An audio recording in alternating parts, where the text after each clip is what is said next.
नमस्कार विद्यार्थी मित्रांनो, आजचा दिवस खरंच खूप छान आहे. आज गणेश चतुर्थी आहे आणि तुम्हा सर्वांना गणेश चतुर्थीच्या हार्दिक शुभेच्छा. आजचा व्हिडिओ बनवण्यामागचं कारण एक की सध्या कॅप राउंड 3 जस्ट संपला आहे आणि त्या दरम्यान एका मुलाशी मी बोलत होतो आणि तो जो काही म्हणजे संभाषण झालं ते मी तुम्हाला इथे सांगण्याचा प्रयत्न करतोय. तर तो मुलगा जेव्हा माझ्यासमोर बसला ॲडमिशनसाठी आणि मला एकंदरीत म्हणजे बघितलंच की तो थोडा नाराज दिसत होता.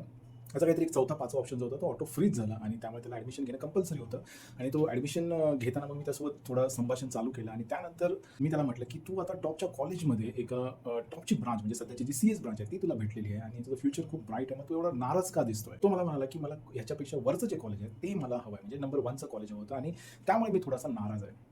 मग त्याशी बोलता-बोलता मग मी त्याला एक प्रसंग सांगितला, की सेम कंडिशन ही मागच्या वर्षी एका स्टुडंटच्या बाबतीत झाली होती आणि त्याच्यासोबतच मी असं बोलत बसलो होतो आणि मी त्याला म्हटलं होतं, की "तू एक अगेन्स्ट कॅप जो राउंड असतो तो ट्राय कर." ओके. कारण त्यावेळी कॅप 3 होते फक्त आणि कॅप 3 नंतर अगेन्स्ट कॅप राउंड होता. मग मी त्याला म्हटलं, "तू अगेन्स्ट कॅपला अप्लाय कर आणि त्यात तुझे मला चान्सेस दिसतायत." आणि त्याचा ए कॅपमध्ये त्याला ते कॉलेज लागलं, त्याला तिथे सी-एस ब्रांच पण भेटली आणि तो आला होता ॲडमिशन कॅन्सल करण्यासाठी. मग ॲडमिशन कॅन्सल करताना पुन्हा मला त्याचा चेहरा थोडा टेन्सच दिसला आणि मी त्याला म्हटलं, की आता तर तू खूप खुश असेल कारण तुला जे हवं होतं, की जे टॉपचं कॉलेज आहे ते मिळालं आणि त्यात टॉपची ब्रांचही भेटली आहे. त्यामुळे आता तर तुला काहीच म्हणजे म्हणजे नाराज होण्याचं काही कारण नाहीये, तरी पण तू मला टेन्स दिसतोयस. तर त्यावर तो म्हणाला, की "सर म्हणजे मी तर आता खुशच आहे, त्याबद्दल वादच नाहीये. पण माझी इच्छा होती, की एखादं आय-आय-टी किंवा एन-आय-टीमध्ये ॲडमिशन भेटावं असं. ते जर झालं असतं ना, तर मी अजून खुश झालो असतो." अगदी मी तुम्हाला सांगतो, मी आय-आय-टीमधल्या पण मुलांशी जेव्हा बोलतो ना, तर तेव्हा त्यांच्या पण काही ना काही म्हणजे अडचणी असतात. एका आय-आय-टी धारवाडला गेलो होतो, ठीक आहे. आणि तिथे जेव्हा मी बोललो, तेव्हा तो मुलगा म्हणाला, की "ऑफकोर्स आय-आय-टीचा टॅग आहे, पण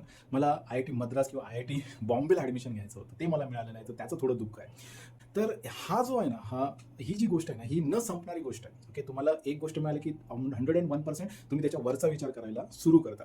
पण हे बघा स्पर्धात्मक सध्याची परिस्थिती आहे आणि त्यामध्ये चांगल्यात चांगलं ऑप्शन मिळवणं हे प्रत्येकजण ट्राय करत असतो. पण त्यामुळे कायम नाराज राहणं, कायम टेन्शनमध्ये राहणं, ओके. किंवा त्याचा अट्टाहास धरणं, की बाबा नाही मला टॉपच्याचमध्ये पाहिजे, नाहीतर मग मी म्हणजे नाराजच आहे किंवा मी मग ॲडमिशनच घेत नाही किंवा मग मला प्रायव्हेट युनिव्हर्सिटीजमध्येच घ्या.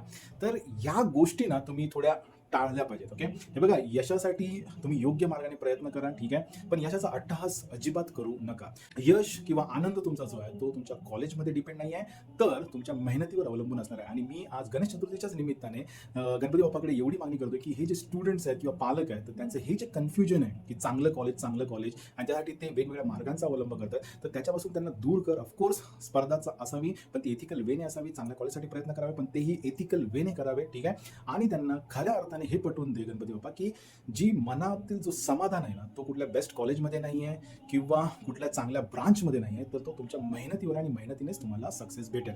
तर हीच एवढी एक प्रार्थना गणपती बाप्पाकडे करून मी आजचा व्हिडिओ संपवतो. All the very best for cap 4 admissions.